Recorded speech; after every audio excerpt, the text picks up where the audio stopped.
Lagrangian, and then divert a bit to Fukaya category, and then I will talk about also the special Lagrangian sub manifold appear in my project, and how it relates to mirror symmetry, homological mirror symmetry. Okay, so in the middle of the talk, we welcome the questions or any add-on comment or correction. So maybe sometime I will feel I have some gap in my argument. I'll put a question mark there. So maybe any one of you, like Brian, expert in Riemann geometry or differential geometry, can help to understand, help to explain. And if you have any problem, you can just note it down and then send in an email, or if we have time at the end, we can just discuss and we will add on to these notes. And the note will be uploaded to the Dropbox afterward. So I'll try to be as precise as possible in the beginning with examples and some simple calculation so that everyone will get comfortable. But as we go closer to the theory of mirror symmetry, then things will get more abstract and less precise, because either I don't understand or we don't have enough time to introduce all the definition. So instead of going with the plan section 7 and 8, we will just look at section 7, and we will go into the example in my previous project. Okay.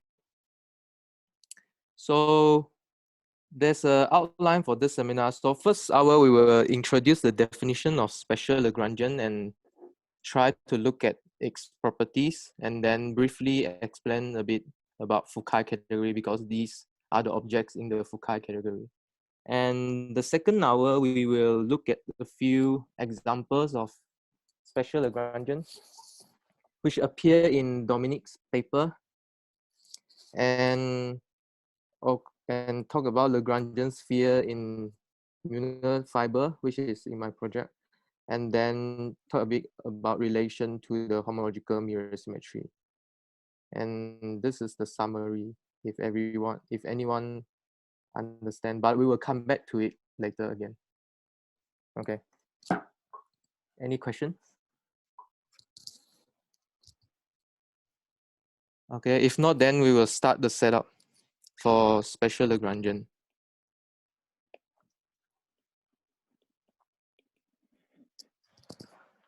So the setup is, we will start with M complex manifold, M-dimensional complex manifold, which we can identify with R2M.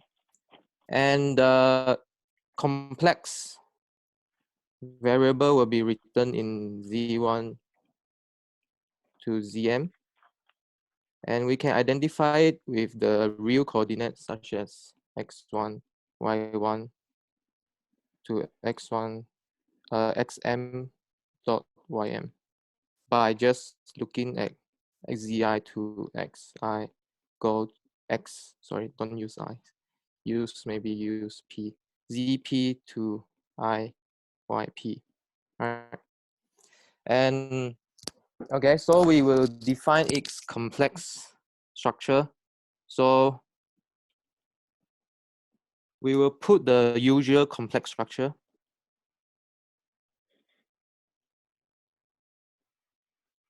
on this complex manifold, which is just multiplying by by I, sorry.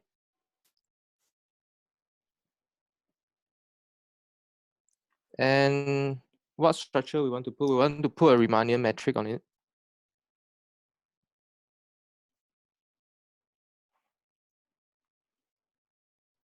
So this Riemannian metric is a two-tensor symmetric, smooth, and then at every point it is an inner product. So I just write G is equal to dz1 squared plus. Okay. Yep. And then we will put a calophon on it. So this calophon would be the standard what should be so dz. So all these can be found in Dominic's paper. Okay, and then finally we'll put a complex volume form.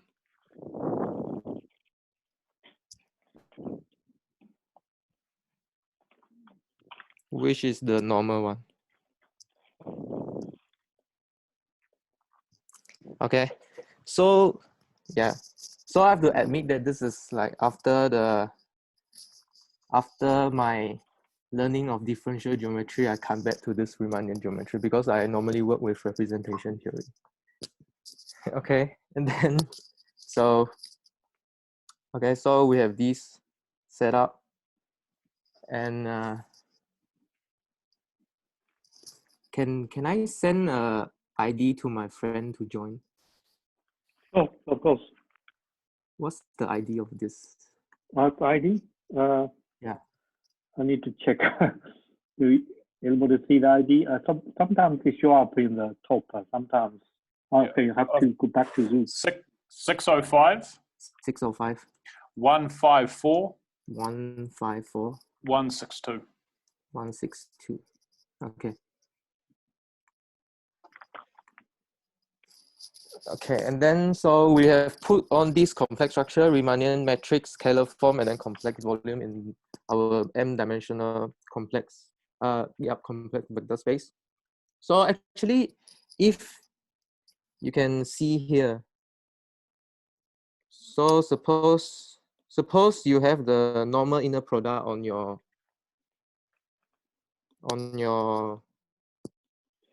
CM, I mean.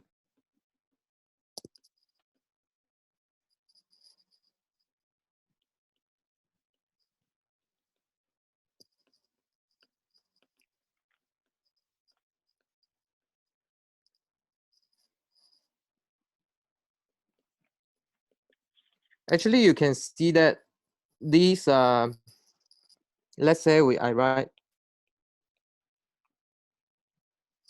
the Riemannian matrix using the round bracket.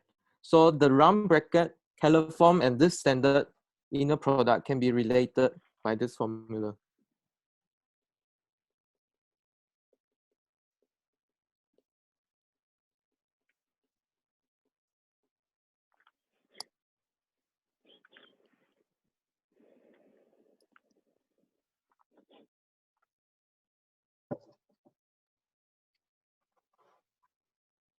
Okay, so maybe we can just try with a small example.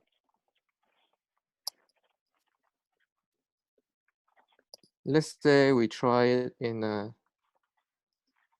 C1, okay, where m equals to 1, and Z1 equals to xi plus iy 1. Okay.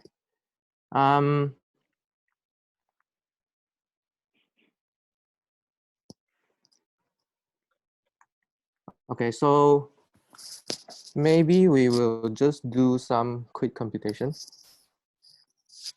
So let's compute the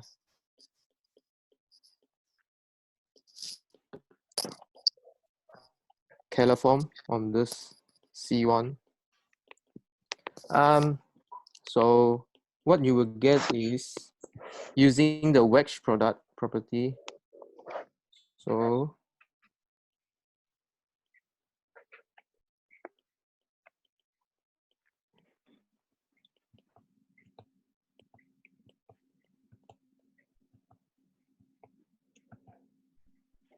and because the same, if you wedge two same differential together, you get 0. So that's, you were left with dx1 wedge dy1. Okay, and the normal standard inner product will be dx1 squared plus dy1 squared, which equals to d1 tensor dx1 plus dy tensor with dy1. Okay, and then how about the Riemannian matrix? So the Riemannian matrix is dz1 tensor with dzi. So if you expand everything out, you get dx tensor dx1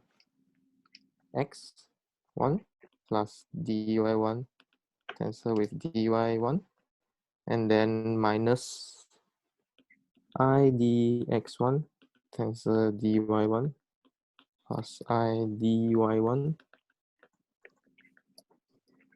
Okay. So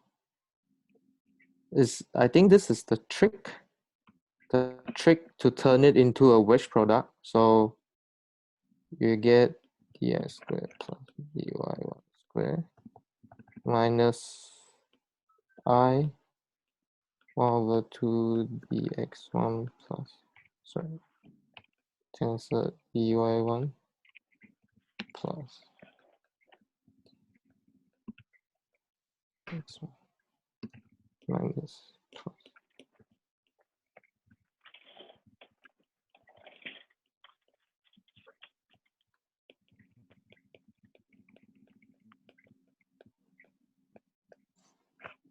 Okay, and then you rearrange the two term. You rearrange these two and then these two together, so that you get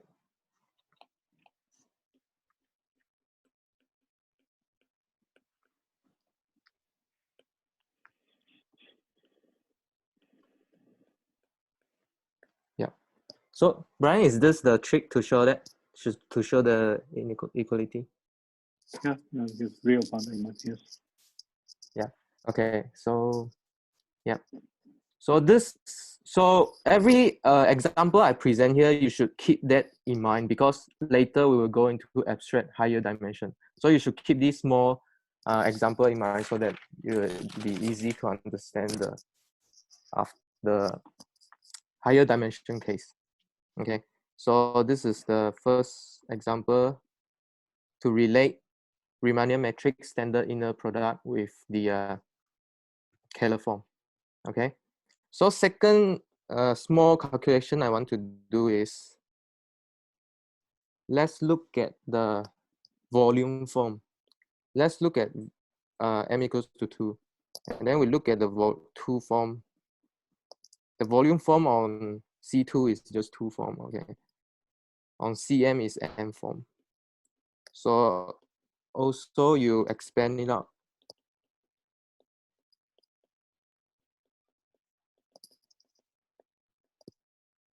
Okay, what we will get is dx1 wedge dx2 minus dy1 wedge dy2 plus I times dx1 wedge dy2 minus dx2 wedge dy. Okay, so what I want you to notice here, there's a real part here.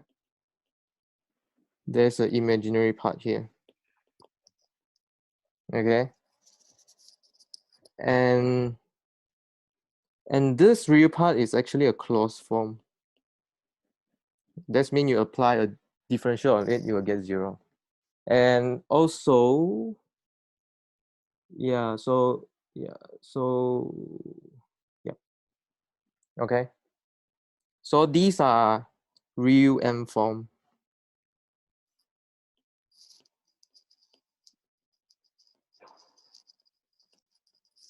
This will be true for all M form. I just show you a small calculation so that you can easily get convinced. Okay. Any question for this example?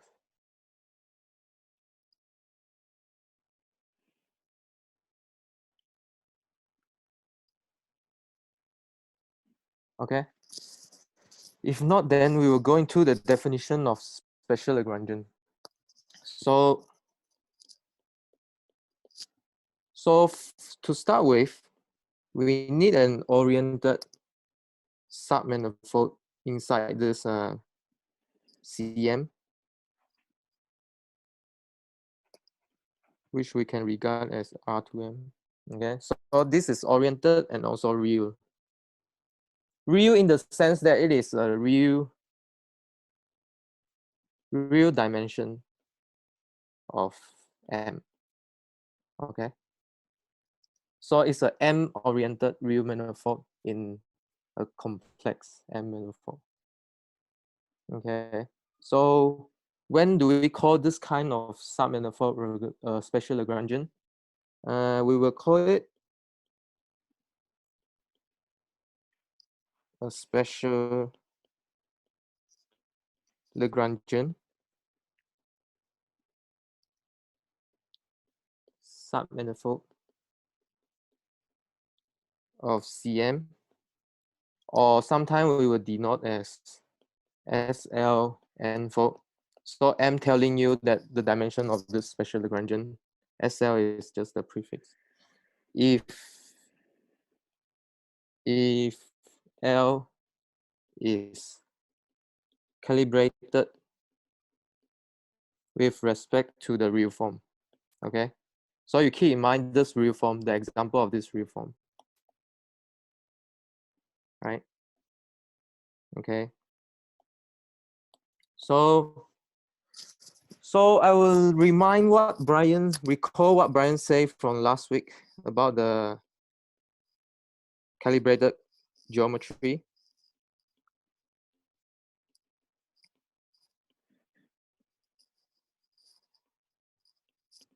So since L is an oriented submanifold, so that means this orientation can be done at the tangent plane, right? So for every tangent space of this Lagrangian is an oriented tangent M plane.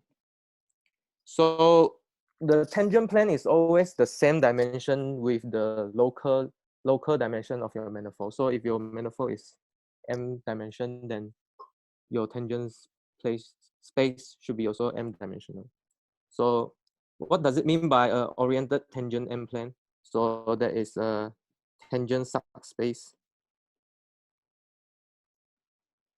So it's a vector subspace, vector subspace of your tangent space of your original manifold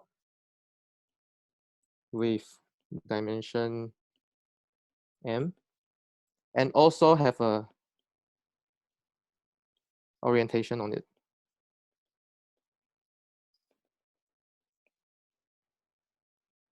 Okay. So since it is oriented, okay, so you can actually write your Riemannian matrix that restrict to your tangent space to be Euclidean matrix.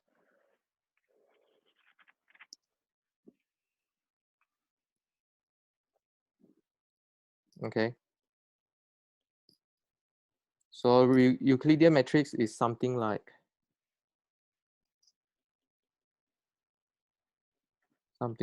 this.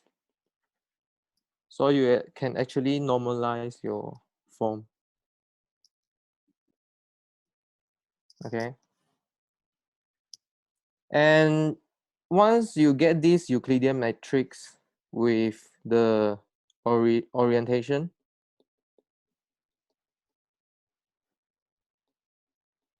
actually this will give you a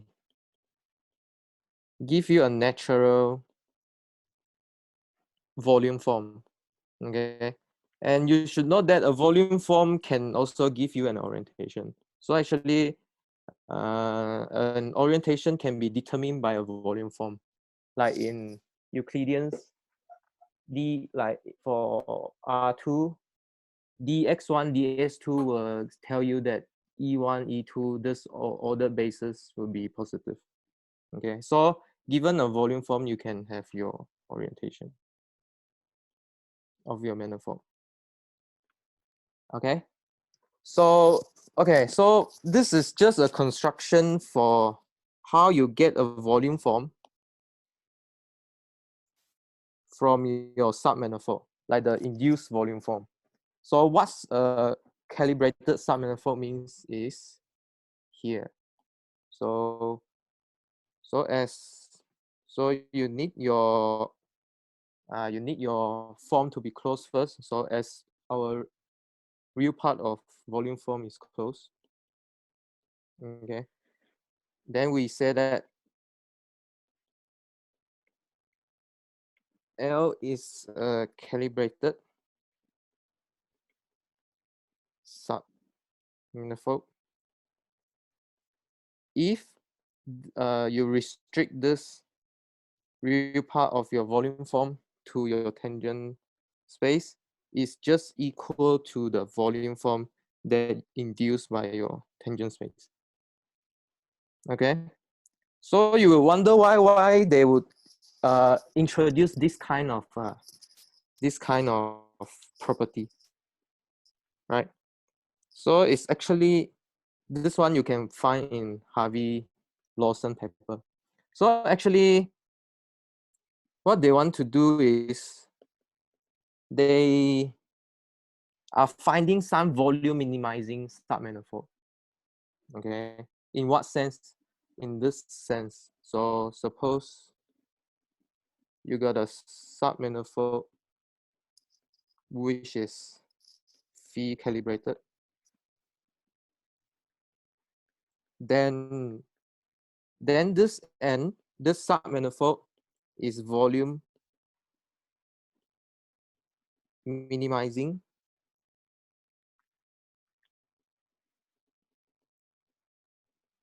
in X homology class. Maybe Brian or anyone want to explain this later, but I will give an example first. So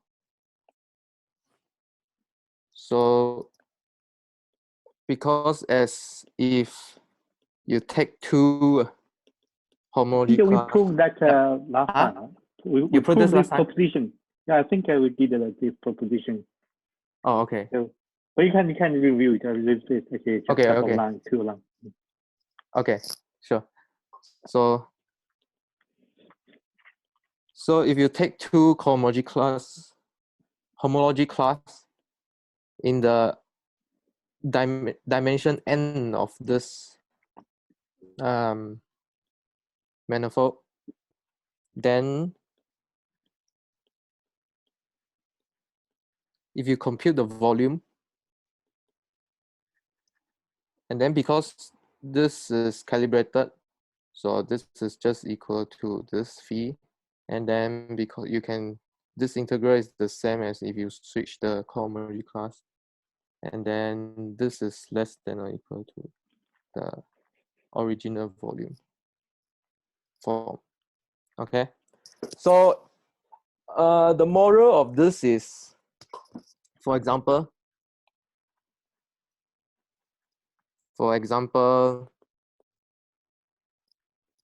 any submanifold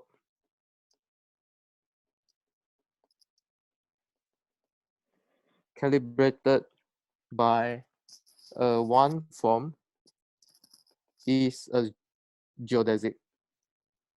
Okay, so in some sense you are looking at the geodesic. Okay, so this special Lagrangian. Okay,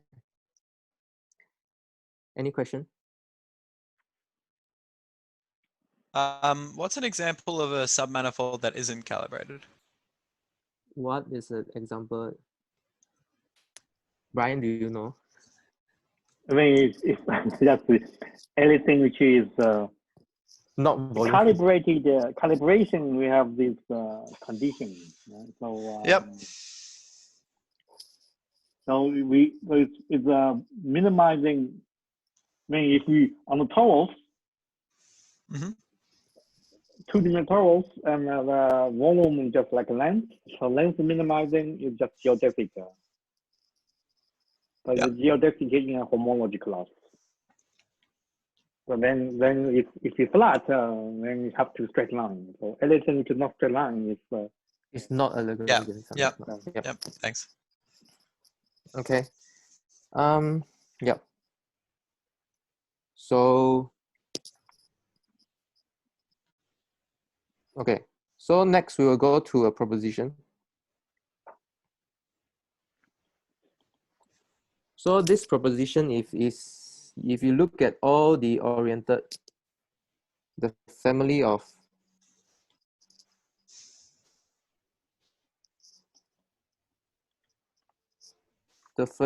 oriented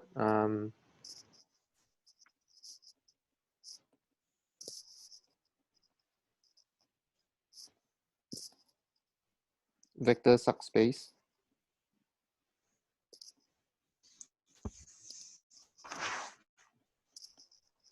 which is calibrated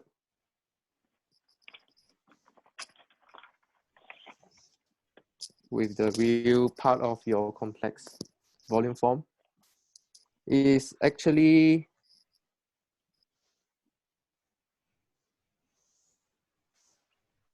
isomorphic to XUM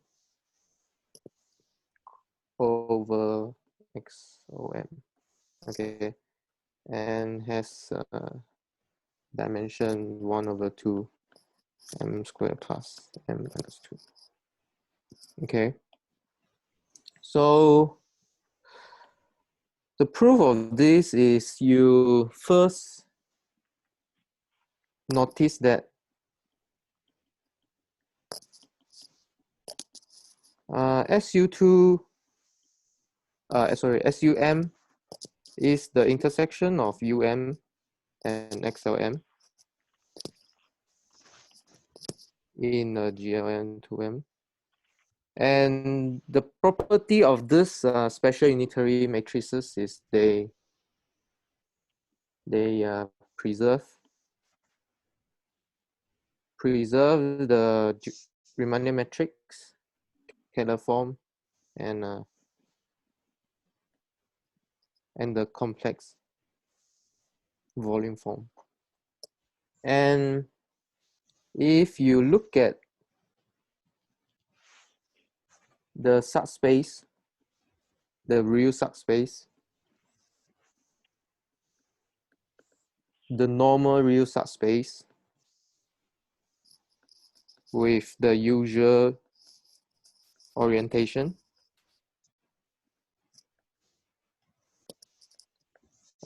this U is calibrated with respect to the real part of the omega. Okay, so actually claim is any other oriented real vector subspace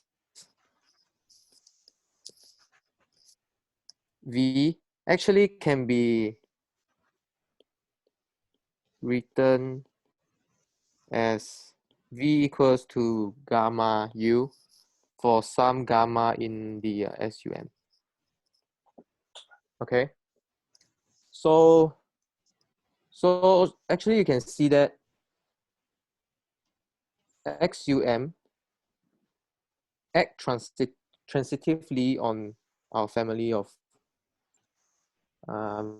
real vector spaces, subspaces. Okay, so actually, which is this group action has only one orbit. Okay, and also you can note that because SOM is a subspace of SUM with real entries, so SOM actually fixes U.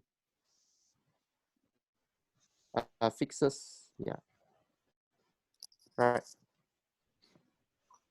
or fixes any oriented real vector space subspace. Okay, so you can sort of see that you can, this is SUM crossed by SOM. Okay, and the second claim follows, I mean the dimensionality. So dimensionality follows because just by the computation of this dimension of SUM minus SOM. Okay, I just write it down for your reference.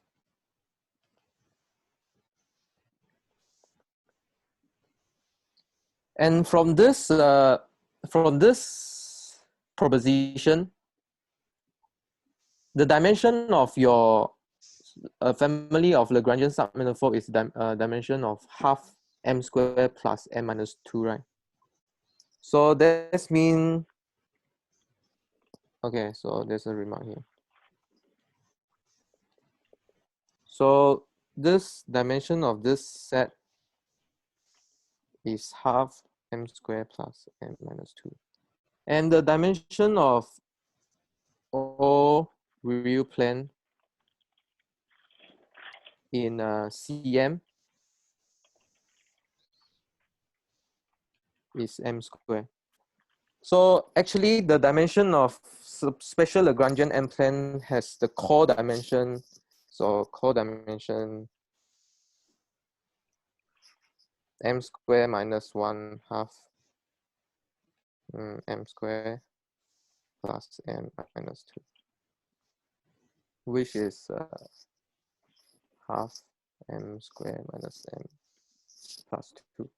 So you actually need this much of equation to define the special Lagrangian M-planes. Okay.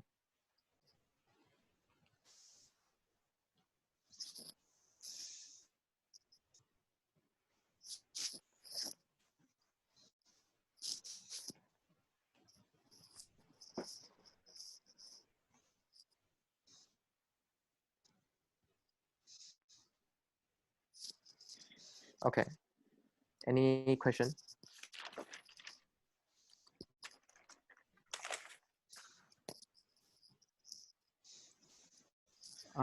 If not, then we will go to another proposition. So the next proposition is about why we call a Lagrangian submanifold a special one. Why we call this one a special one? Okay. So this is the proposition 7.3. So as usual, you let L as a oriented, sorry, is it oriented? No, it's a real m-dimensional submanifold in your complex vector space. And then L admits an orientation, making it into a special Lagrangian. So I just did not use shorthand notation. SL M fold in CM if and only if this is quite crucial condition to determine whether it's a special Lagrangian or not. So first it is so restrict to the Kähler form is 0, restrict to the imaginary part of your complex form, right? So remind you what's the imaginary part. So imaginary part is the combination, the wedge product combination of your real sort of real and the complex part. So it's dxy dy2, okay. Okay, so this proof is not particularly hard. So let's see. So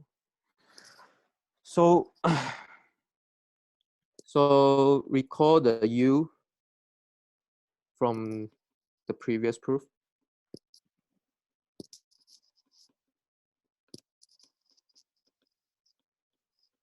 Okay.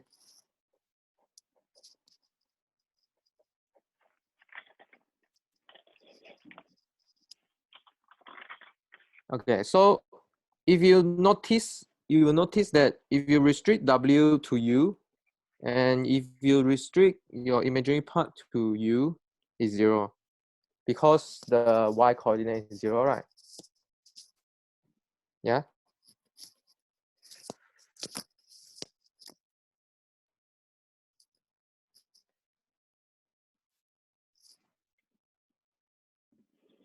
And since as SUM preserve this form, and of course this okay, preserve this form as well as act transitively on F.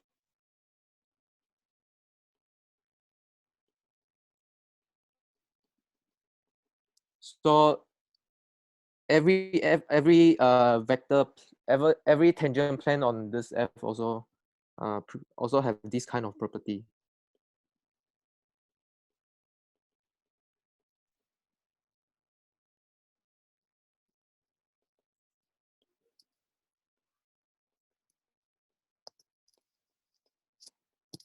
Okay, so actually proposition 7.2 is quite important.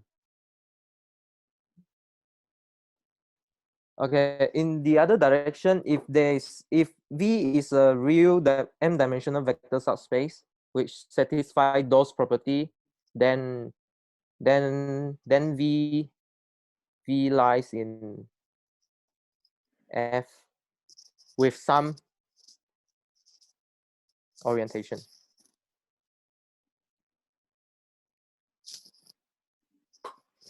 Okay, and then maybe you can also check that actually it's also a special Lagrangian. Any question?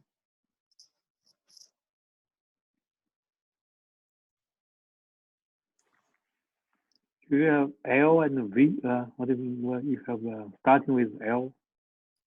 Oh yeah, sorry. I think I should put L. Maybe. Yeah.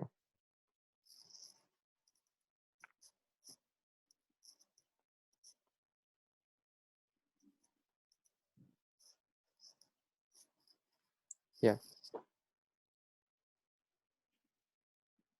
So the moral is you can for every real m-dimensional you can make coup out from this U using SUM.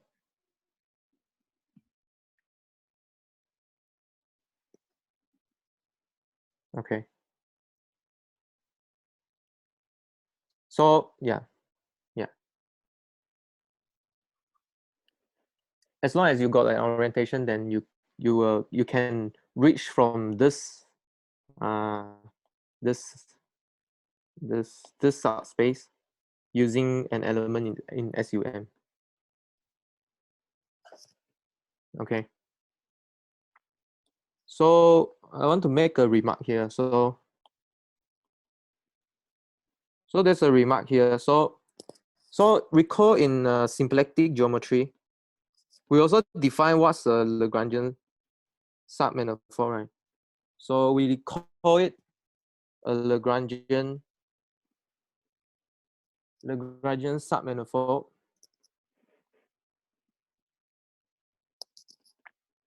if and only if you restrict your Keller form, or in this case is the symplectic form, is 0. But maybe you not sure, Brian, did we introduce another definition for Lagrangian sub metaphor before? You mean another? With a half dimension, yeah, like a using the orthogonality of the inner product. I'm If not not, sure. if not, maybe I will. can. Yeah. Okay.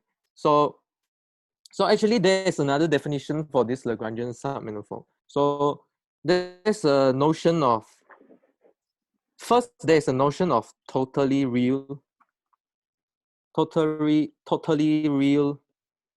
oriented n-plane.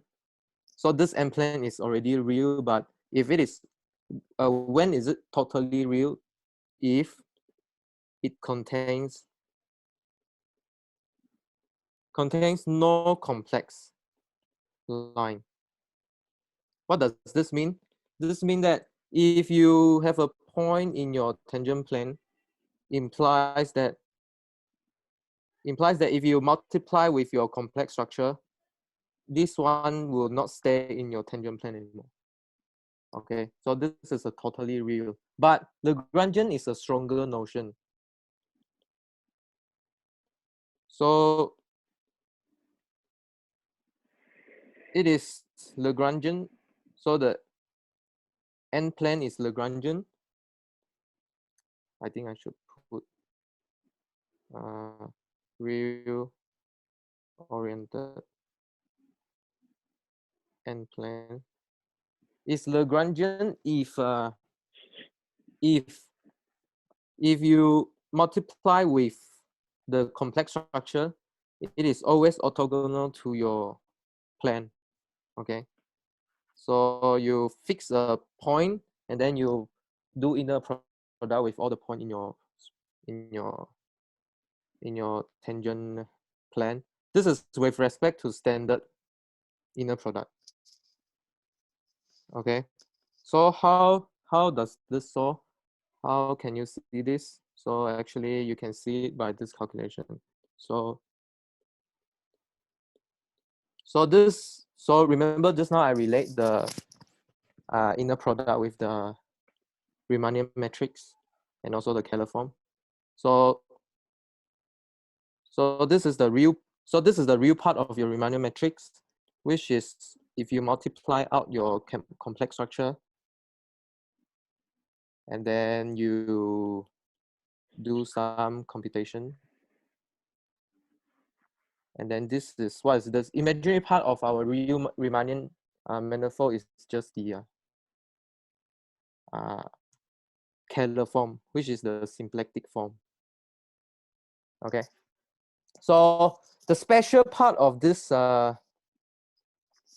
Lagrangian sub manifold we defined before is because the imaginary part of our complex sum is 0. Okay, that's it. So I think I have last 5 minutes before we go into break. Do we have any more questions on this? Then we will talk a bit about Fukaya category.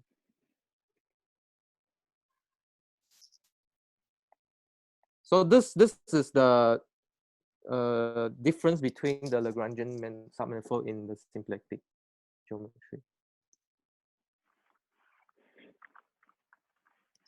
If no question, then we go into brief detour into Fukaya category.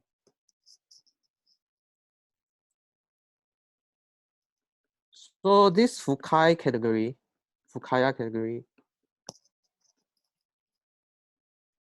we only discuss on CM.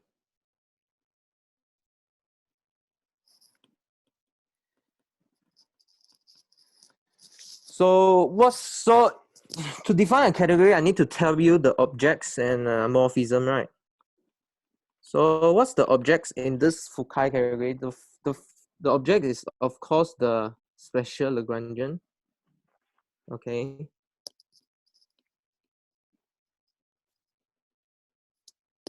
And probably graded in some sense, but I won't tell you what's graded mean in here. And okay, so I think this class is most of gauge theory class, so maybe this sentence will make sense.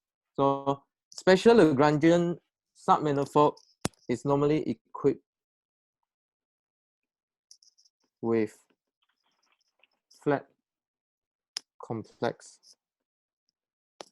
line bundles with unitary connection. There's also a shift theory description of this if anyone want to know. Otherwise, we just skip it. And yeah, so the graded, why is it graded? Is one to keep the Lagrangian relatively spin, if that makes sense to any one of you. Okay.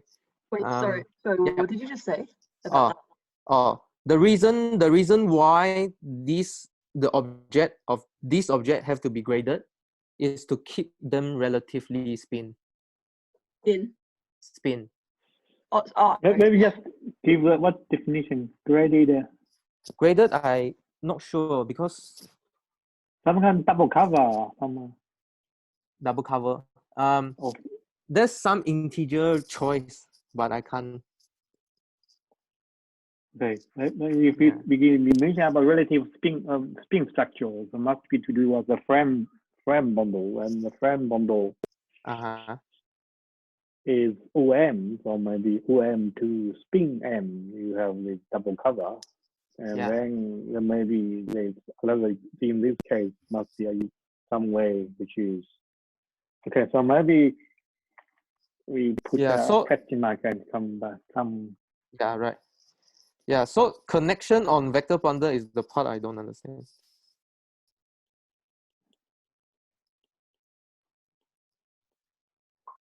Okay.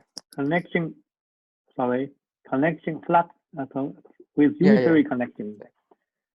And they put a connection. First of all, they put a line bundle, and the unitary connection just is locally imaginary value with one form.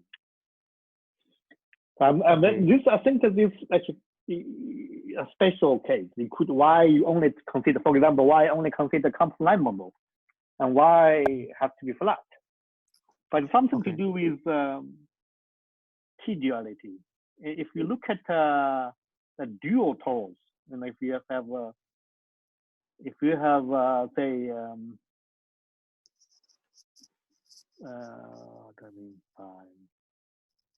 you have some line bundle on torus, and then the modular space, then the modular space all possible flat connections, which means the flat connections modular gauge transformation is essentially given by a holonomy. But if the torus holonomy, which is from fundamental group, the fundamental group of torus, if you have a torus of rank m dimensional, then just z copies of m copies z. Then the holonomy just assign m points in the U1 because of U1 bundle, and then you assign m points on the U1, you get another m torus. So this is the dual torus.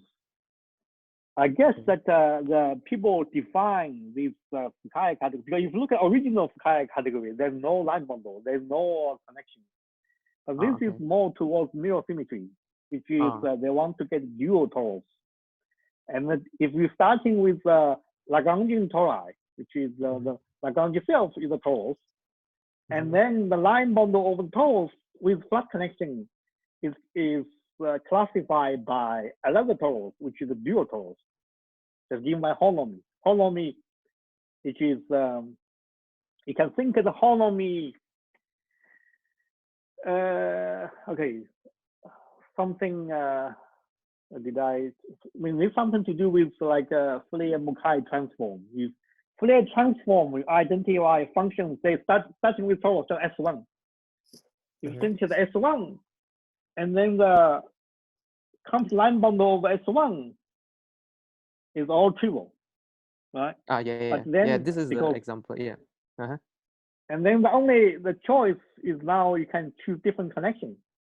A different connection up to gauge transformation you give my holonomy. But holonomy along the circle and taking value in this unitary group with U1, and there's another S1. So I guess that this Fukaya category is defined specifically for mirror symmetry. Homological mirror symmetry mean homological mirror symmetry for torus vibration, because that is the purpose. Otherwise, why you want this? Why you want first of all, why you only like a line bundle?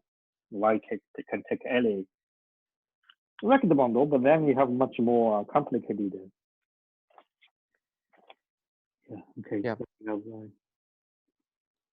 Yeah, I think this example is what Brian said just now.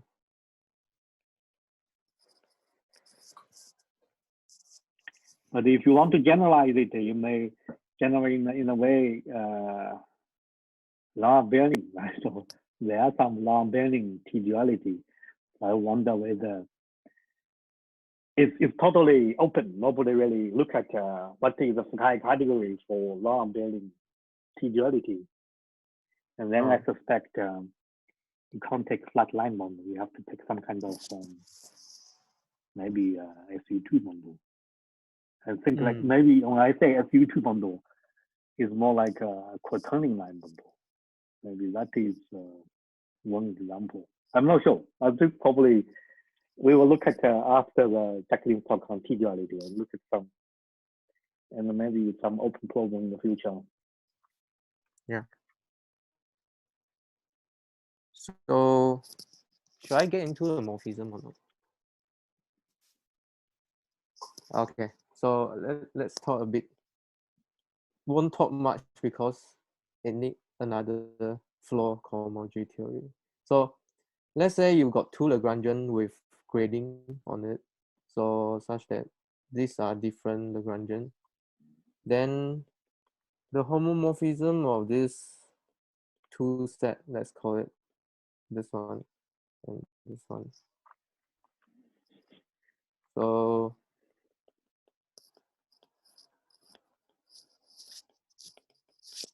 it's actually this is you look at the homomorphism between the fiber of your vector bundle. Okay, so this is the fiber of your. There's another language, shift theory language on it, which is the stock of your local system. So it's a fiber of your vector bundle. If those Lagrangian actually are the same, so you define your morphism to be the homomorphism, your vector bundle morphism between, what is M? Did I say what is M? So this is like based on this case. This is based on this case. So M is based on this example here.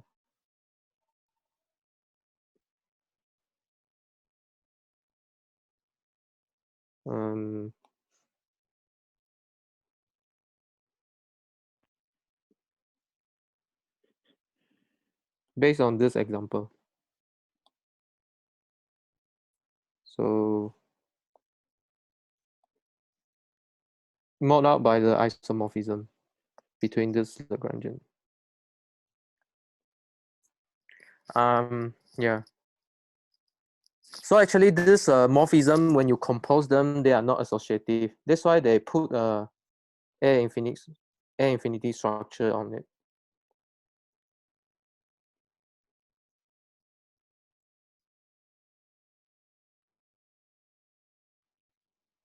Composition not associative.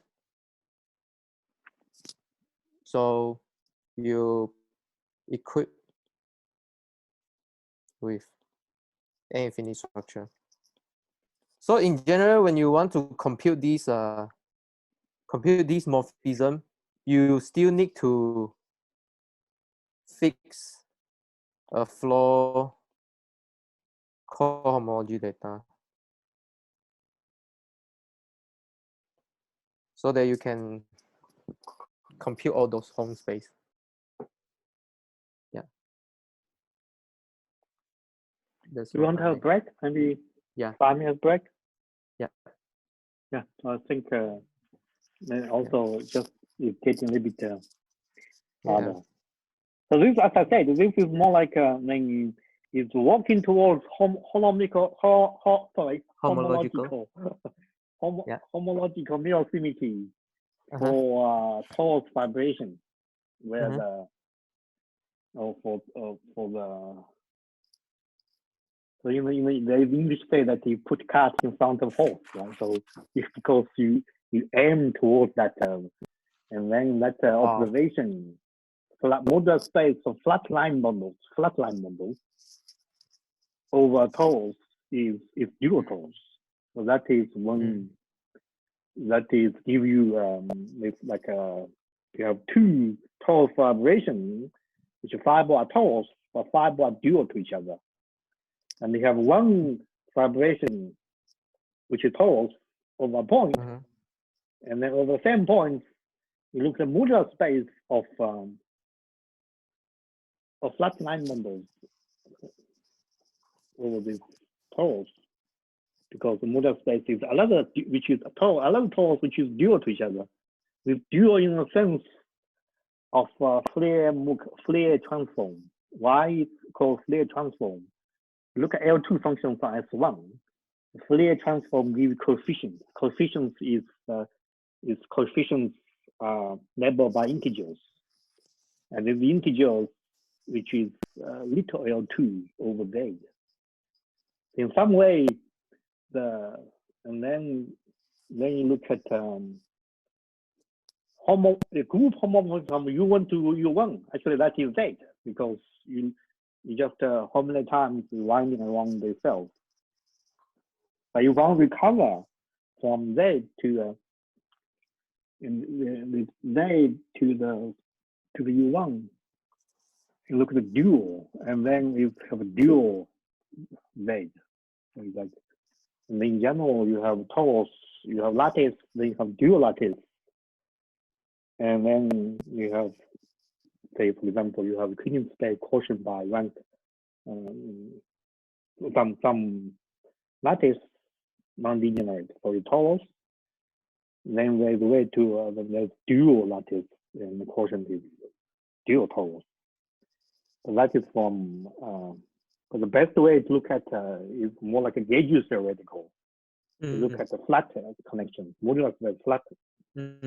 U1 connections that will give you the dual torus straight away without them passing through the Fourier-Mukai, which is if you want to get the torus and you think of this torus is from Z, the R modular Z, or in Rn modular Zn, some lattice in Rn, and how are we going to find the dual lattice? So there's no how are we going to the recipe and maybe maybe just like have some fresh air and stretch a little bit and come back in a few minutes.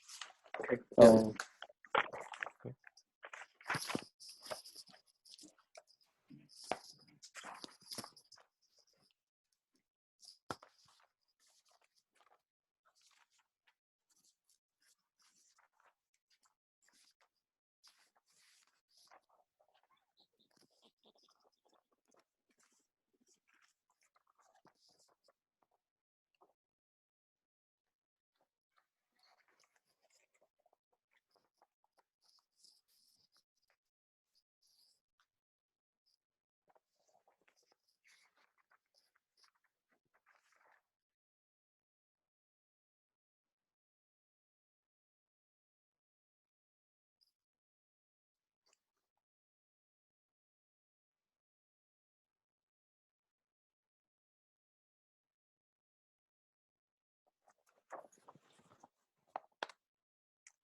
Jacqueline. Yeah. Did you ask what's the grading on the Lagrangian? Wait, how much does the fluid like? Do you know much about like the morphisms and like fluid when it starts going into the fluid? Yeah. No. I was like going through some lecture notes online about like all homologs. homological mirror symmetry stuff. Yeah. I think I give a reference. Did I give it? Or I didn't give another reference. So there's a paper by Seidel's students who explain how you get the morphism in the Fukaya category using flow. Yeah, cohomology. I was going through these nice lecture notes by Dennis Arrow, that guy. If you've ever seen Dennis. him. Oh, okay, yeah. Yeah, so he's got some mint lecture, but then it kind of like hit a point where I was just like, shit, I'm gonna have to go back and learn a shit ton of flow. Yeah. Well, it kind of got into the compact, like it got into Gromov, it got really like hardcore. Started going to like Gromov compact, like the whole moduli spaces and everything. Yeah. But I think that was they didn't go into flat complex line bundles of unitary connections in that yet, though. You mean in the Daniels one? Yeah. Oh, okay.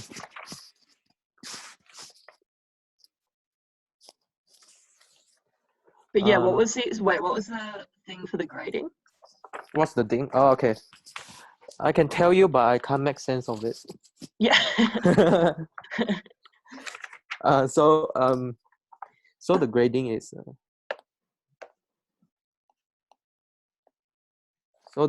is it's a choice of integer coefficient whereby you so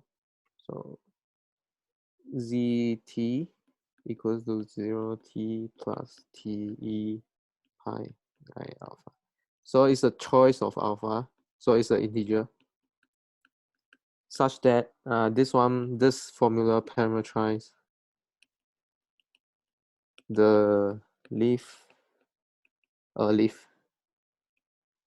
your Lagrangian Sub Metaphor to complex. Yeah. So this is talking about the bundle.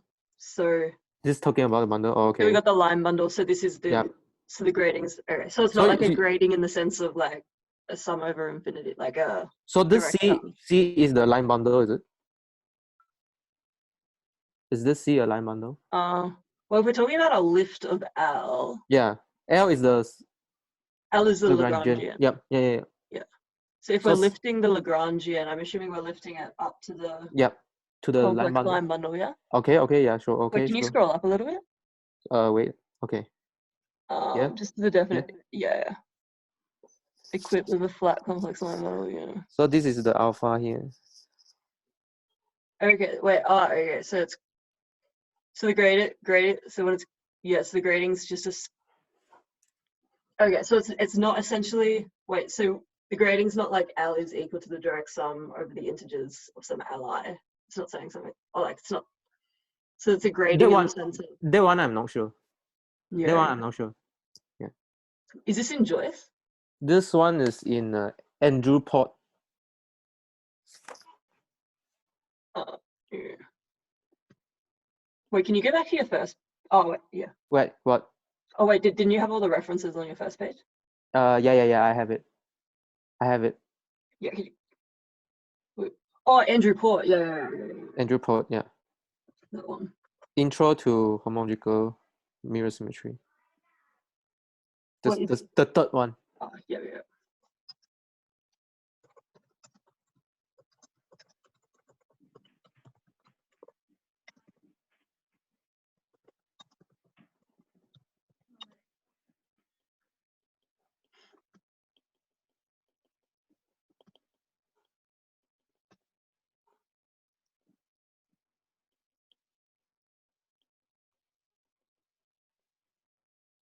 Do you know much about like the A infinity structures and all that? Like once it goes into triangulated categories? Not really, but I sort of understand like what's still the A exact, infinity. Yeah. Going to triangular. Oh, triangular category. Triangular category is just like they introduce some shift. Okay, these grading are the like the triangulated shift in some sense. This grading. Okay. And then if you have a morphism, you can form a mapping con in triangular category. I remember reading about the mapping. And then that's triangular category is just like it is an additive category with an exact triangle. Yeah. So the exact triangle is just a morphism, and then you can extend it to a mapping conv. That's it. And then you can keep shifting. I mean, shifting the same complexes, but shifted by one. And then they can connect together. Mm. Yeah. That's the triangulated category. Have you like looking at like this homological mirror symmetry? There's so many elements just to get to the bloody definitions. It's so Uh-huh. crazy. But what I don't understand is this morphism, because this morphism need flow cohomology to compute. Which Have you looked I at also the don't. I'll send in the lecture. Which The ones by I found like these on homological mirror symmetry. I actually think they were really, really nice. Which one? Which one? I'll send it into the group chat. Okay. Because I found like they're handwritten, so I kind of ignored them for ages. I found Dennis R.O. or however you say it. He also has some lecture notes, but I think they're like a step above these ones. These ones are a bit more basic. Oh, you mean those split up one, is it? Pardon? Are those notes all split up? This is a lecture series. Oh, okay. Did they like compile into one?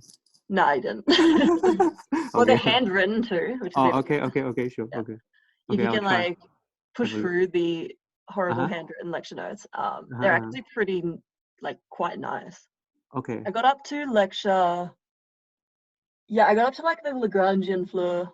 The handwriting is not too bad. The what? Sorry. The handwriting. The hair. The handwriting. Oh, the hair. Yeah, it's very not too bad. Yeah. You can cop it. Yeah. So I kind of got up to the floor cohomology, and I'm just like, Okay. my Gromov compactification's very weak. I also read the Foucault by Foucault one, most homotopy. It's quite hard to read. Yeah. Well, most of them are quite but I found these lecture notes are quite easy to follow. Okay, sure. I will try. Yeah. Okay. So we will start again, is it, Brian? Yes, we already started. Not yet. So, okay. So we start with part 2 of the series. So in this part 2, we will look at some examples of special Lagrangian. So first example is the 2-dimensional special Lagrangian in C2. This can be found in Dominic's paper. So if you fix the complex variable I said just now, and also the Riemannian matrix, and also the scalar form, and you also need to keep the real part of your complex form in mind, and imaginary part. Okay, so let's say if you consider different coordinates. So you shifted, so you pull your second real coordinate into your the new imaginary part, and then do this. Okay, and then you can find that actually when you compute it, this is equal to dw1 wedge dw2. Okay, so these are just the usual one from before. Okay, so this one you check, and then from the proposition 7.3, it says that if you restrict the omega to your sub-Lagrangian, and also restrict your imaginary part of your complex vector volume form is 0, right? So that means L is a special Lagrangian if and only if this one is by prop 7.3. This form is closed. Okay, And hey, sorry, I shouldn't write this first. I should write this one first. And then this if and only if dw. Okay, and then this if and only if L is a holomorphic curve with respect to W, the new coordinate. Can I ask Brian, is this part easy to explain or not? Which one? Which part? The two form is 0 if and only if the submanifold is holomorphic. Do you need to get the Cauchy-Riemann equation out of this two form? G1. So this is a complex coordinate. Is that two? It's holomorphic curve. This is claimed in a Joyce paper, but I'm not sure how to get the Cauchy-Riemann equation out of this two form. dz, the wage dz.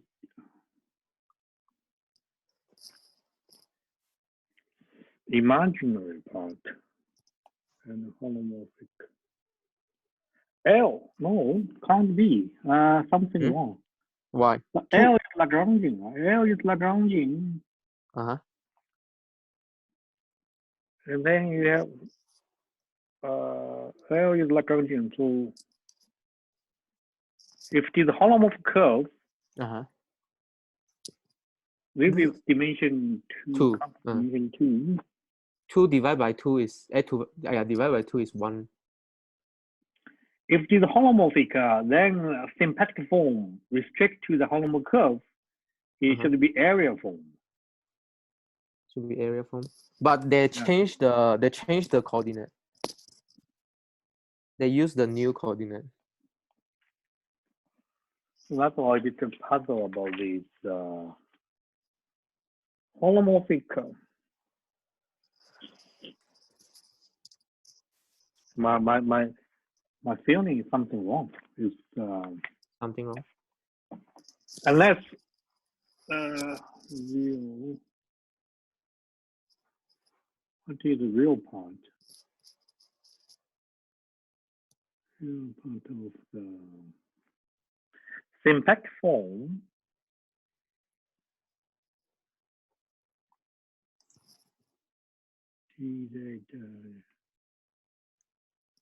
Okay, maybe it's too hard. Not real. Yeah, so look up. This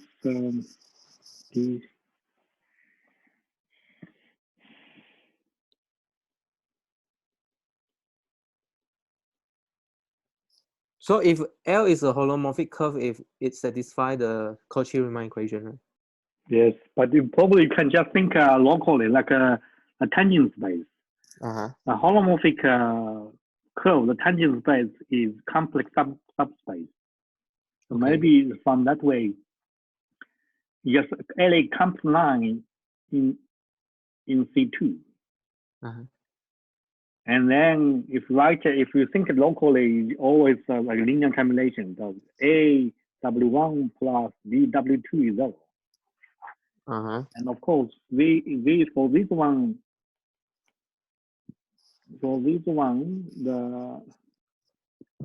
just mod D, just A W1 plus B W2 equals 0, like right?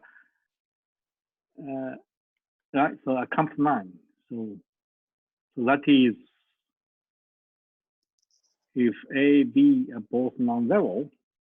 So that means LA complex line in C2 can be right that way. And certainly for this one, that D1, okay, so that DW1, DW2, DW1 which DW2, the real part is symplectic form, is that? DW1 which DW2? Yeah. Well, as you write, omega minus I, imaginary part of the big omega, is DW1 which DW2.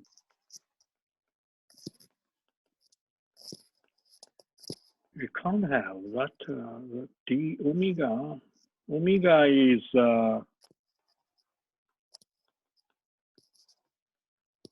okay. So what is omega? Omega is dx1 wedge dy plus dx2 wedge dy. Omega. Then I can somehow I can find the example which is not true. So Which I is not take true. say just w1 is Uh-huh. 0, or maybe w2 is 0. So Mhm. and then the w2 is 0. So that Uh-huh. is given by really just the complex line given by the first coordinates. And then the symplectic form restrict to these is not 0. Because and then this L is just given by the span of the x1 and the y1. So that is holomorphic. Right? Oh, okay. And then this is not a Lagrangian.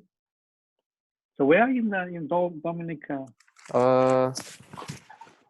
Yeah, it's just 7.1. The start of page 29. Yeah. A real, okay, we look at real submanifold is special Lagrangian if only if. So if this whole is holomorphic curve respect to complex coordinates. That is not something wrong. Well, just to give the example, if I take the line is holomorphic curve just given by the W1, the first phi in straight line, complex line, that is holomorphic. Mm-hmm. And this is not symplectic. Especially like if, so why the omega, the symplectic form is disappeared? It's only W1 way to W2 is 0. By proposition 7.3, you have both Lagrangian and the imaginary part. And you say that omega minus I imaginary by omega Mm-hmm. is d omega 1 d omega 2. Yeah, the equation is So true. d omega 1 d omega 2 is 0. Why this is holomorphic? Yeah. But this holds if only if L is holomorphic with respect to the complex. This is not true. Not true. Right, because you can take the, or maybe this for different complex structure. Complex structure. Yeah. There are different set of complex control. Define a different set of complex coordinates by. Okay, so they change the coordinate. They change the complex structure. This is not the usual complex structure. If you look at the bottom of the page 28, okay, so this something to do with what this is. So W1. So W1 is the ordinal one. W2 is x1 minus I x3. So that's complex. Both change. W1 x1. Okay, they change the complex structure. So I think there's something to do with this C2 is quaternion. Mm-hmm. I think on this you have it's like hyperkähler. You have three. You have S2 sphere many complex structure. So you have okay. So then this is holomorphic with respect to this. Okay, this new complex structure. Okay, so that is okay. I think it's true. They have to check that. Okay, so here then, okay, so actually the following up, they already explained. There are two complex structures, I and J. Yeah. The usual complex structure is I, and L is special Lagrangian is only if it's holomorphic respect to the alternative complex structure J.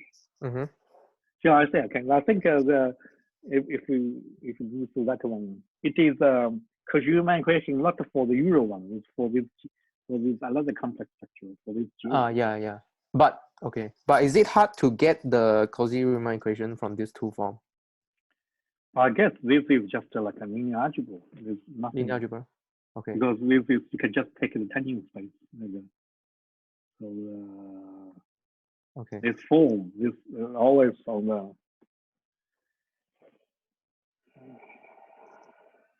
Okay.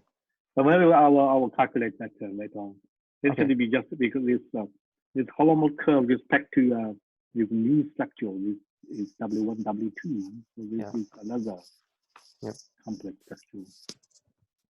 He's using in the end. He say that he's using the quaternion. Yeah. Actually, there are many complex structures. I think we are like a hard Keller. You have three linear independent complex structure, and then the combination ABC with A squared plus B squared plus C squared is 1. Mm-hmm. You have S2 many complex structure. Okay. I think this should be just 3. Okay. Yeah. Okay. The next one will be the general XL n-fold in CM. So this case, you just start with a smooth map.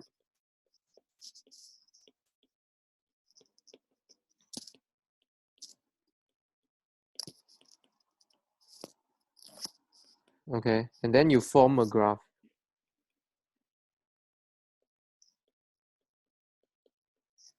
So this graph is you take the first coordinate plus I of the first partial derivative of this f.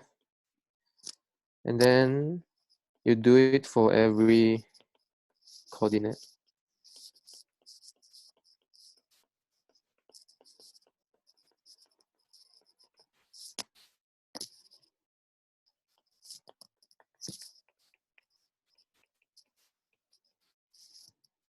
And you can see that this is actually smooth.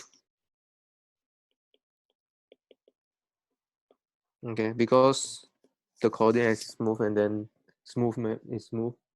And then this is actually a real m dimensional.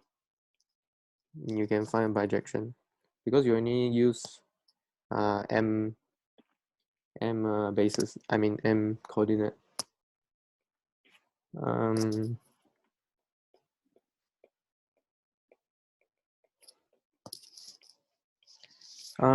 What else? Maybe you can also go and compute the omega restrict to this base is 0. You go and compute it, and then third, a bit unsure, but I will say it. So C, actually you can regard this as a R2M, which is equal to Rm with its draw space. And in this case, you can regard this gamma f as a graph of one form, which is df. So df is just this one.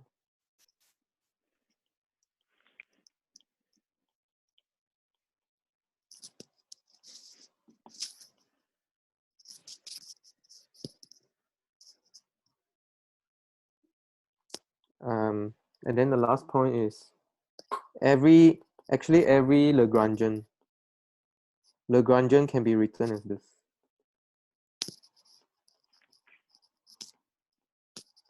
Locally, not globally. So every Lagrangian sub metaphor, this is just Lagrangian, not special, but Lagrangian only. Lagrangian sub metaphor can be locally expressed, constructed like this.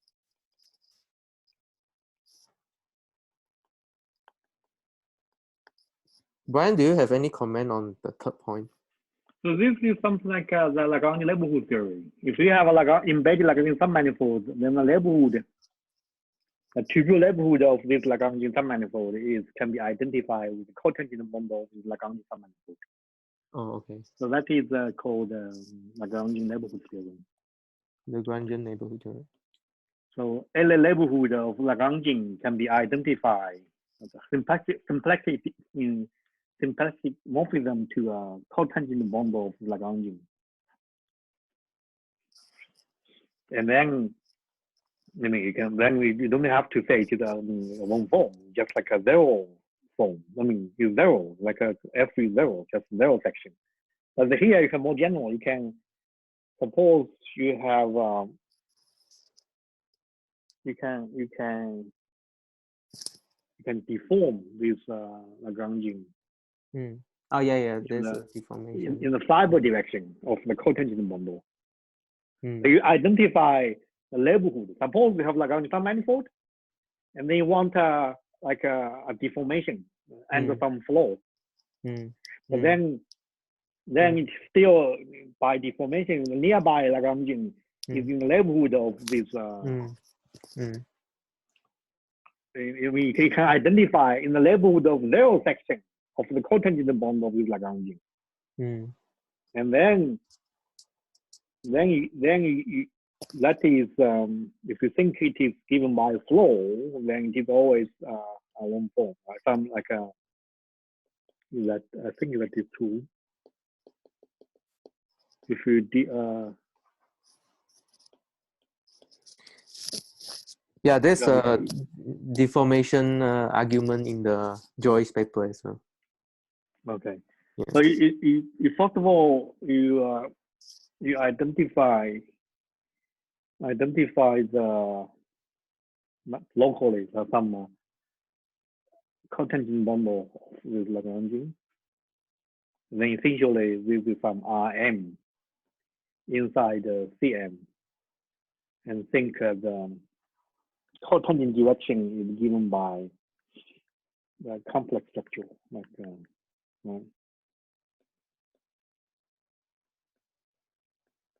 and then your original Lagrangian manifold is a zero section. So you want to deform zero section in a cotangent bundle with respect to the syntax structure on the cotangent bundle, and then you use some in some sections of cotangent bundle, right? So you can deform in a way which is like in a normal to the L direction. You take vector fields normal to the, you want to deform it, like you can deform it with the vector fields which is normal to the Lagrangian, and then that vector field can be identified using the manometric with one form, which is cotangent section of cotangent bundle with Lagrangian. And then if you flow that will be the df. Okay. So next, so when is this graph a special Lagrangian? So it's a special Lagrangian just with another extra property, right? Because you already have your your form, symplectic form, and then you just need the imaginary part of this is 0. And actually this turned out to be the same as if you look at the imaginary part of the determinant of the identity plus a Hessian. Okay, so this Hessian also appear in the floor homology as well. So what's this Hessian? So Hessian is just the matrix made up by the second derivative of this F, second partial derivative. Okay, so if you, so it's actually this is quite equivalent to say that if you compute this, you will get something like, if m equals to 2, you get something like this.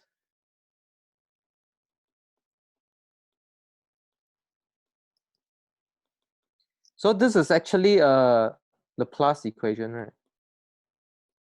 The plus equation. And so f that satisfy this property are harmonic function, right? So yeah. So actually this is a so this is a nonlinear second order elliptic partial differential equation. Yeah. So solution that satisfy this are harmonic function.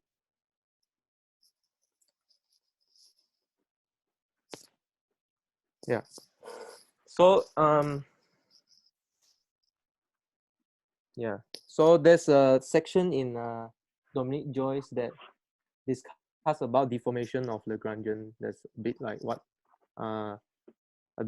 what Brian said just now, using this DF, and also yeah. Okay, actually, this equation quite interesting. I mean, like if you so why he writes these in terms of the imaginary part of determinant? I think here if in you write your example, m is 2, so it's Laplace equation, right? So if n is say 3, and then it is not it's still second order. It is okay. So if you look at the Hessian matrix, the diagonal, all the imaginary part is on the diagonal. So then you have three matrices. I don't think maybe it's only interesting to see how somehow it is Laplace equation only in dimension 2. M is 2. Oh, okay. Otherwise, you will have the mixed term. Yeah. But even in this dimension 2, it's quite interesting. It just become a harmonic, harmonic function. So this is local. This okay. Yeah, so local, this is local. Euclidean space. In the Euclidean space, the harmonic functions on R4.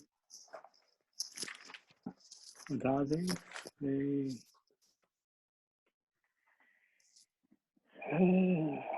Is that some kind of Gaussian of some harmonic functions? Okay. But I mean, if it's compact, then there's no harmonic long constant. The harmonic function will be constant. So this has to be long compact. But here is R2M. So it's fine. So this is nonlinear second order elliptic partial differential equations. So okay, so this yeah. So yeah. So I think for the last part of the talk, I will talk a bit about the construction in the paper me and Edmund worked on. So this is just like a storytelling. Don't take it too serious. okay. Because to understand it, you need a lot of things. So now we construct a Lagrangian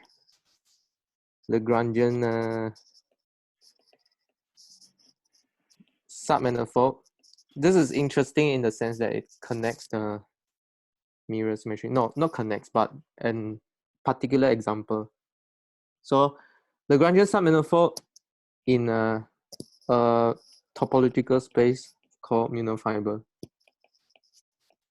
And this Mueller fiber come with a singularity. So we will look at type A.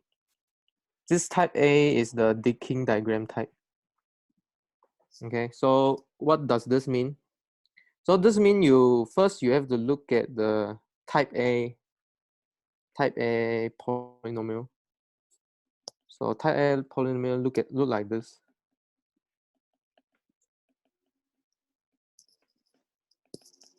Okay, so I think if I'm not wrong, that means if you apply some technique from algebraic geometry, you blow it up, you get some exceptional divisor, which is a line, and then because this polynomial is what is singular at the point 0. Okay, So how do you check the singularity? You just check the Jacobian matrix. So Jacobian matrix has a rank m minus r if at p if okay, sorry. So this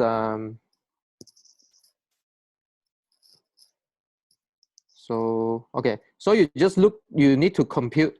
Okay, I won't tell you how to check it. So you need to use Jacobian matrix to check where it is singular. Okay, so and then you can see that actually you can check that this point is singular with dimension m. So you need to blow out m times. So each time you blow out, you will get an abstractional divisor, which is a line. So and then you can check that the intercept something like this, like this, like this, like this. Okay. Do you mean that you look at zeros of G? No, singular point. Singular point of this. Singular point. So you need to compute the Jacobian matrix, and then you check the dimension, check the rank of the Jacobian matrix. There's a condition that if singular. Yeah. So okay. So I look at the geometry. So it has to be defined. Mm-hmm. Maybe look at the zeros of the. Do you look at zeros of G? Zero, which is. You mean the 0 point? The zero. I mean, like in algebraic geometry, giving a polynomial. Oh yeah. Correct. Yeah. So G involves 0, right? So it's the GF yeah. So it's actually you look at the. Okay, so you're right. So that is zero locus defined by this polynomial. Yeah. Yep. And then So yeah, correct. Brian is correct. So if maybe I look at the example. Example is m is 1. M is 1. M is 1, and then this is just the x0 square plus x1 square equals 0. Yeah. So now maybe we also look at n equals to 1 as well. Yeah. So this is 1, 2 like this. Equal 0. So you got the equation defined equal 0. Yep. And then this, then you look at the equation is given by 2 complex lines. So this tells us, right? So this tells us, is that 2? What is the equation? What is this quadratic x1 square plus x2 square equals to 0? Is it something like this? I'll see why is 0. Okay, so then that is singular. This is okay. It's not transverse to the gradient. Okay, the gradient is not transverse to 0 section.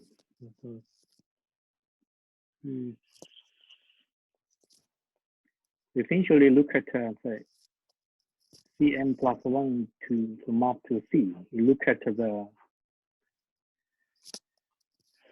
if the derivative is 0, so derivative is 0, and then it's just Jacobian. So derivative is not surjective. Yeah. Okay. So derivative of Jacobian is 0. So it doesn't take the correct dimension of the tangent space it should take. Yeah. So in this case, your VG dimension of VG is 1. Only 1. This is a crude dimension. So it doesn't take the correct rank that the tangent space it should take. So you go and blow out such that. Yeah. Okay. So this is the I haven't go into Milnor fiber yet. So this is just a polynomial of type singularity type A, and then and then we want to actually perturb it. So let's say perturb.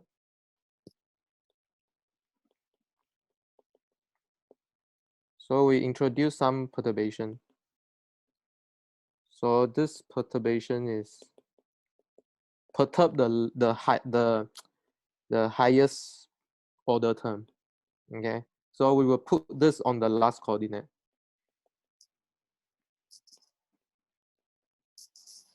Where you choose the coefficient small.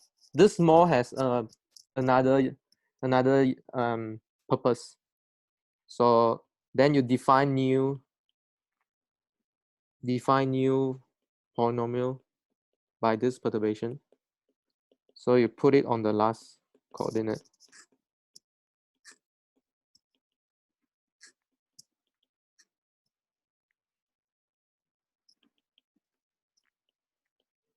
Okay.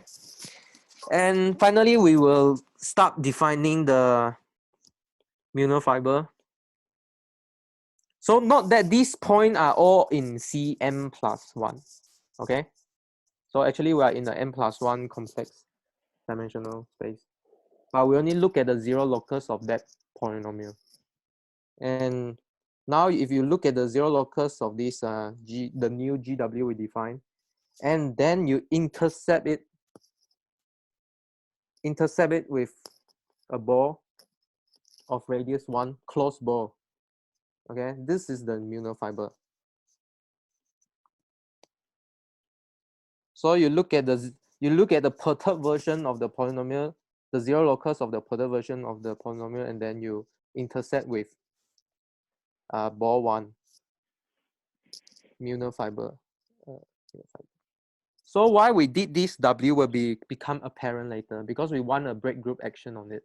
So this W will act as the point. Okay. So you will ask what form you want to put on it. So what form we will put on it. So originally we have these originally we should have this theta, which is I+4 of I Sj dxj minus dxj dyj. And then the symplectic form we will put on it is just the d of this thing, d of this. Okay. And then also we need to take care about the contact boundary, but never mind, it's okay. So for the form on EW is just restricting this. Restrict this form onto the EW. Okay.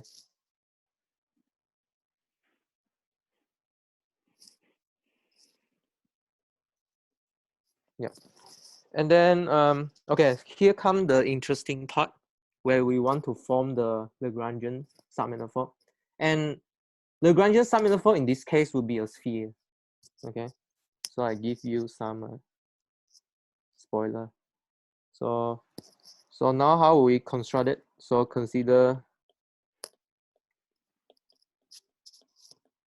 the projection. So you want to project your Mueller fiber, or the thing before becoming a Mueller fiber, into the last coordinate. Okay, then you look at the fiber. Look at the quadratic fiber, R5 quadratic. Look at the fiber. Okay, so how should you express this fiber? This is just expressed as a polynomial, satisfying this polynomial equation. So you fix your last coordinate such that you, okay. And then actually you can consider this set, okay, HW inverse of 0. So what is this? This is the perturbation of the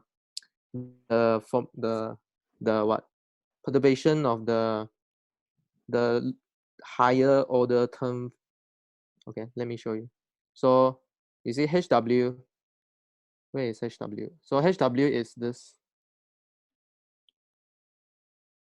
So if you solve this, because by the fundamental theorem of algebra, then you can write it in terms of these roots, right? This is not roots, this is coefficient. Those roots can be written in this coefficient. Okay, so you can consider the zero locus of that formula, that polynomial, because this is what this is m plus 1 dimensional, so it should have m plus 1 root. Okay, so there's m plus 1 root here.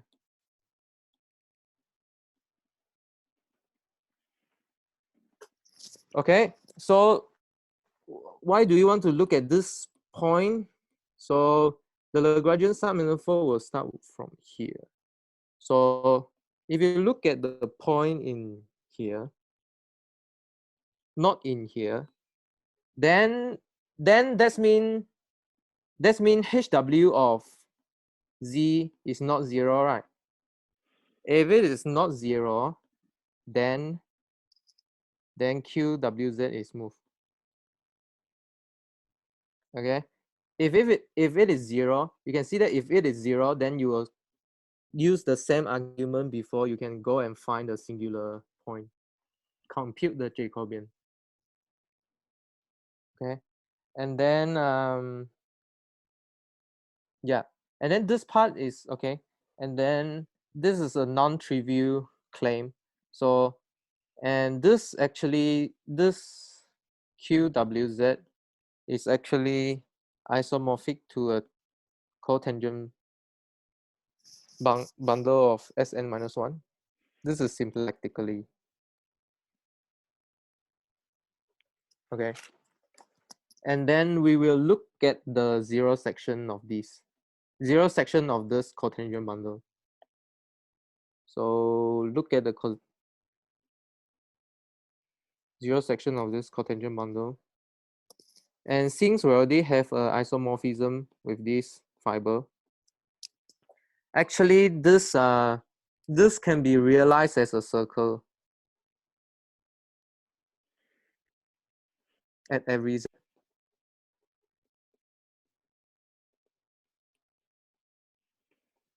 Okay. And another point to make here is, if you have your point in DW, this circle is 0, right?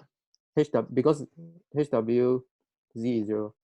So this circle has radius. This is a radius. This is a radius.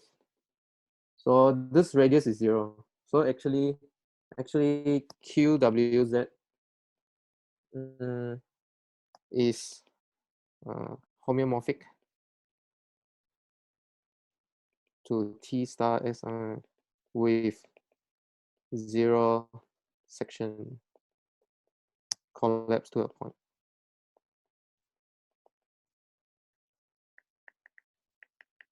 Okay, so up to here, we got 0 section on our hand.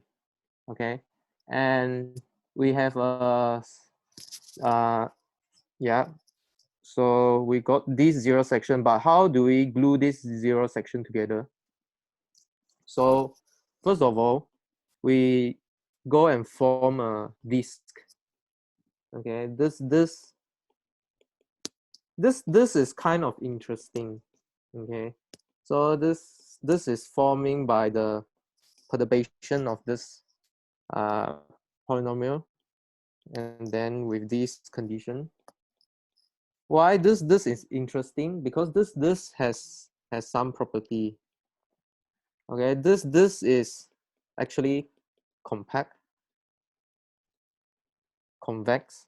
Convex means if you draw a line, then you won't go out the surface. And then this is smooth boundary. Draw a straight line, I mean. And then also DW is in the ball 2 of radius 2. And then it contains half ball. And then those 0 points, this delta, the zero locus is in the 1/3 ball, inside the 1/3 ball. So it's kind of interesting. So from this DW inside, let's draw this. So this DW, Okay, you got these zero locus. Okay, make out of your omega 1, omega 0 or something like that. Then you can sort of draw one curve here. Okay, so what this construction tells you is, if every point here has a cotangent bundle attached to it, and then increasing with the size of HW, with the size HW. Okay,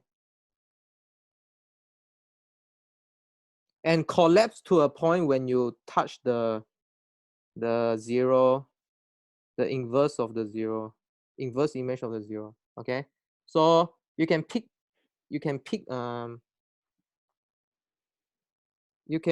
the zero locus up, all the zero locus for this curve. So from this curve, you go and pick all the zero locus up, and then you take union of them. Okay, and this thing is actually homeomorphic to a circle. Yeah, so this is the Lagrangian Sub Metaphor appear in this Seidels paper. So why would they like look at this particular example? Because they want to draw a connection between the symplectic geometry and the categorification of representation theory. And then why are they interested in this is because okay, so yeah, but any question up to this point?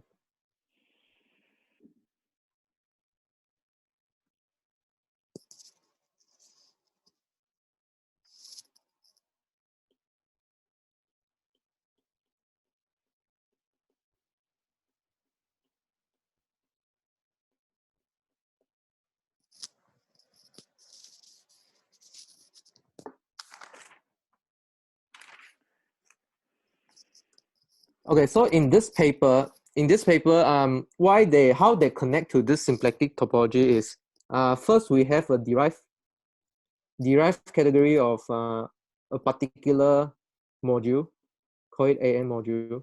It's a zigzag algebra, but never mind in this case. So they show it is connected to the topology of a disk of n+1 punctured disk.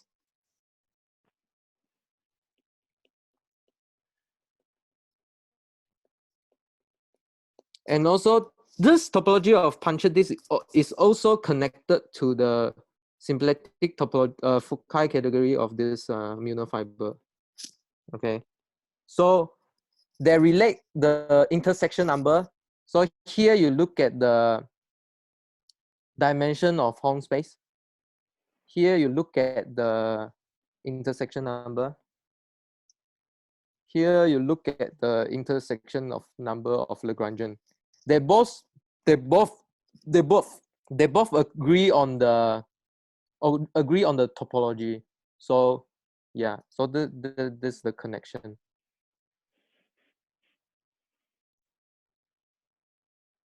And because of their agreement on the intersection number and dimension, we can see that there's a faithful break group action carry across. Yeah. The intersection for the n+1 punctual disk. What do you mean by intersection? Just take two curves and then intersect it. There's a theory, Thurston theory on it.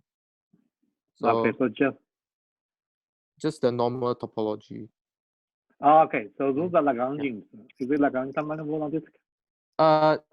This will give you a Lagrangian, but you can view it as a topology, and then you can view it as a Lagrangian intersection by this recipe here. By this recipe, you can view it as a Lagrangian sphere, but originally you can just view it as a topology, as normal topology. Yeah. And then so yeah. So yeah. So this actually, okay. So the final thing about this with mirror symmetry is you can upgrade this algebra. You can upgrade this algebra into a differential graded algebra, and then so that let's write it like this. So differential graded algebra, and then you have a faithful action, break group action on this. You can upgrade this to a differential graded algebra, and then you from here you got a break group action, and then you can actually find a map from a bounded derived category of coherent sheaf. This X is quite relaxed. You can pick any like smooth complex variety, and then there's a map into here. So you got a break group action here. You also got a break group action here. So when you push it into this is faithful, then here have to be faithful as well. And if the mirror symmetry is true, this bounded derived category is there's a equivalence. Okay, let me tell a lie first. So there's a equivalence between a bounded derived category of Fukaya category of its mirror pair. If this is true, then there's also a break group action on here. What is X? What is X tilde? This X. is a mirror pair. I mean, how do you get the X? How to get? Oh, yeah. How to get? They also haven't figured out if they figure.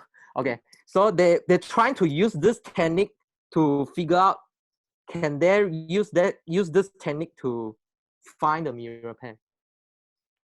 So because there are some auto equivalents on this category that it is quite hard to understand, they push it to here, they understand it here, and then push it back. And then they try to see whether they can try to use. Yeah. They got. Do you have mirror fiber somewhere here? Oh, mirror fiber is a very particular example. There's no mirror fiber here. But mirror fiber use a object called spherical object. So that is the thing they use it in coherent sheaf. They define spherical object here. So okay. Lagrangian sphere is something which is spherical, and then they define this spherical in a general sense inside this coherent sheaf. So X must be one of X. So is there any examples you know what is X and X tilde? Oh, okay. So I can give you an example. So they one of them they take the K3 surface, and the dual of a K3 surface I think is just a K3 surface, if I'm not wrong. And then they study the action on both sides. This is in the I can't explain the action, but the story is like Thomas side there. And then they try to use this action to figure out what derived. Actually, they haven't really defined what's the derived category of Fukaya category.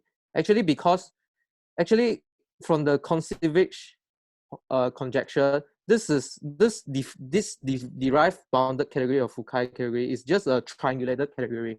So this triangulated category is given, the triangulated structure is given by the flow cohomology and also the grading. And then this is just an embedding into here.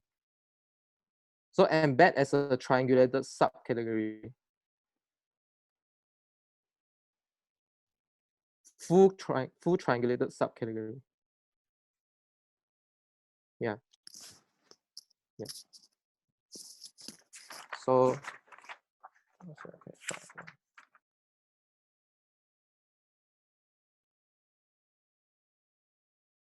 So Brian, you say you want an example, is it? Is that example something to do with the cotangent model? I mean, X is X of the cotangent model of the sphere. I mean, what is X? So at least X, that's an example where you take X to be K3 surfaces. okay. And then he said that X mirror should be a symplectic form manifold.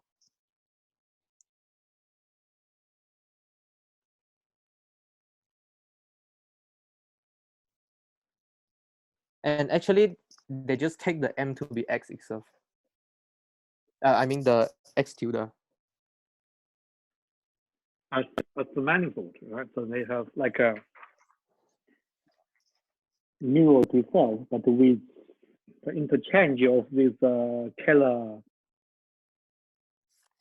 form and Keller form and what's the other form? Like a volume. Like sorry, not a volume. Case like I don't know this as a case. Yeah. So okay, so the story is like they have a group action on here, but they cannot understand well. They don't have enough symplectic tool, so they push this everything here, push to here, and then they can understand well here because they got a shift theory here. So after they understand it, then they push it back again. So okay. in this way, they say if they can successfully do this, maybe they can figure out what's the mirror dual. Okay, so maybe we will look at more along this line later, some stage. So that's all for you, Keith. Yeah, that's it. Okay, thank you. Any question maybe? Some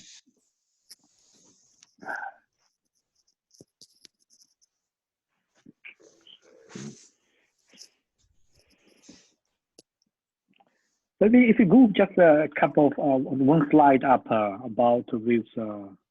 Yeah, so this one, the M+1 punctual disk. Yeah. This story. So this story. You have kind of E. What's that E? That E. Oh, this is the Mueller fiber. Mueller fiber. Yeah. Oh, I see. Okay, so for the Mueller fiber, you have this intersection. derived category of M modular. This is just some algebra.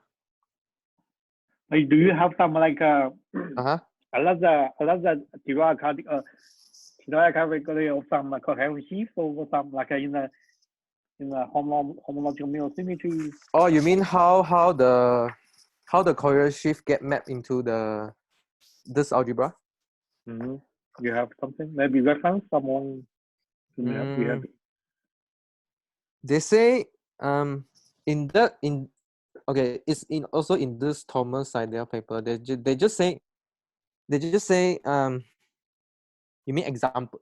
I think they construct for complex smooth variety. So any complex smooth variety can be mapped into here, the derived category. Okay.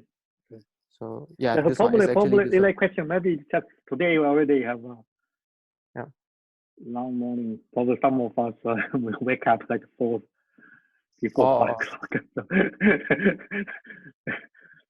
The long day already, and then I have a short break. I have lecture for differential geometry. Oh, okay. It's okay. We can send an email. Yeah, so this is interesting. Something is ongoing, right? So maybe so we'll hear more and we'll keep you in our group for some time, take the one teacher, and they report to us.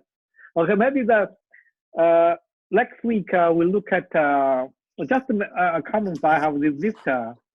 Is still here. I know. But what do you mean about example? So this is more like a more function. So you have the Mueller fiber and then some of this Lipschitz vibration, right? Some Lipschitz vibration. And I think maybe at some stage you will ask my visitor talking about some of these stories Oh, okay. or Lipschitz vibration, some more sophisticated algebraic structure from physics. I think something to do with, I think it's related to this because your example, you have this Lipschitz vibration essentially, right? You have Yeah, Miller fiber is the Lipschitz vibration. yeah, Lipschitz vibration. So and then you have these variation cycles, which is this flow, and then there's some kind of another story, more like more holomorph Morse function picture into this play. So I'll probably will look at at some stage you'll come to this study more of this. And K3 surface, maybe we'll see. Can we have some understanding of K3 surface? But these are all very like There's a remark. There's a remark I want to make. So the dual image, right, is not unique. Yeah. Which dual dual? what? Sorry. Like if you following the mirror symmetry argument, you should have a mirror dual of one complex, a variety, but that mirror dual is not unique. Is it unique because up of to some It's some? up to because the derived category cannot distinguish the difference. There's some property that the derived category cannot distinguish. It's in the Conservich paper. Yep. It's not unique. probably this torus vibration is not smooth. There are some certain fibers are not torus.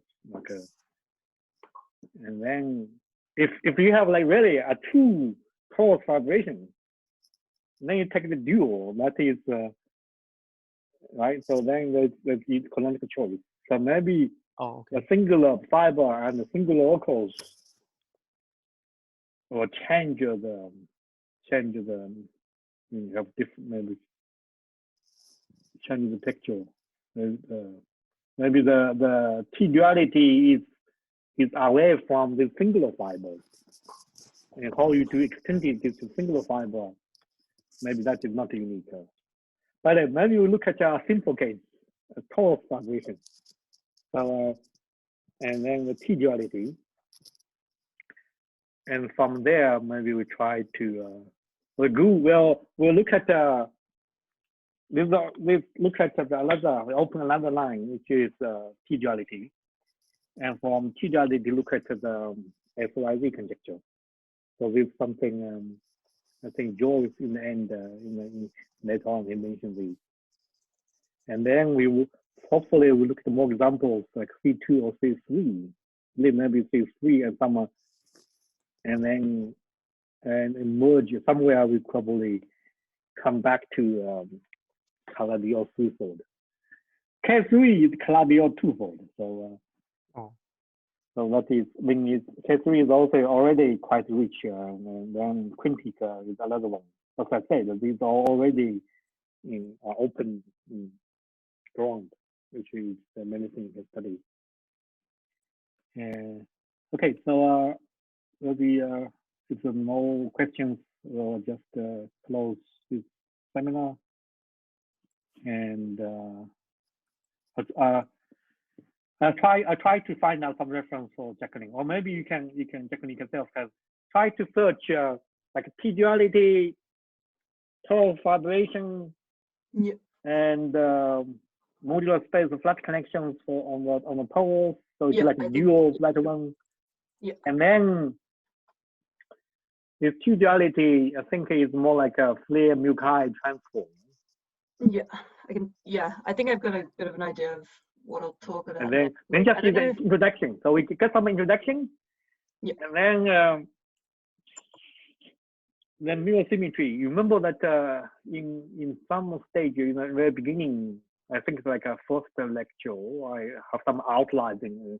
If you have a SYZ conjecture, then there is the mu chi, or maybe called the SYZ transform, like you're starting from certain way you can do pick a particular fiber or particular Lagrangian, or maybe to construct coherent sheaf by such. Yeah, so say that we will be we'll have a different okay, so different string to go forward, and also link Jacqueline thing that is quite interesting. And that link you can check that link and I think sorry, that link was just there's some good lecture notes on homological mirror symmetry, and that I was talking to Kei-san about it. Yeah, because I looked at that. They're handwritten though, so. Yeah, handwritten notes, and somewhere, for example, on the lecture 35, at the conclusion of the HMS for the tutorials, and we have quartic surface. Yeah, so maybe, yeah, so okay, so that is a good introduction. So some at least look at the Lagrangian flow theory, section 14 and 15. 14, 15, oh, okay. And also they look at these TFT. That I think they're called topological field theory. Yeah. So and then so maybe the actually Bradley can look at these two parts and so something at the moment is all spread everywhere. Different. There's no consensus. What is mirror symmetry? What they just do whatever. As I say, they put cart in front of horse. They just do whatever they want to do. Okay, so that's all for today. It's we have see you next week. Okay, bye bye. Okay, thank you. Yeah.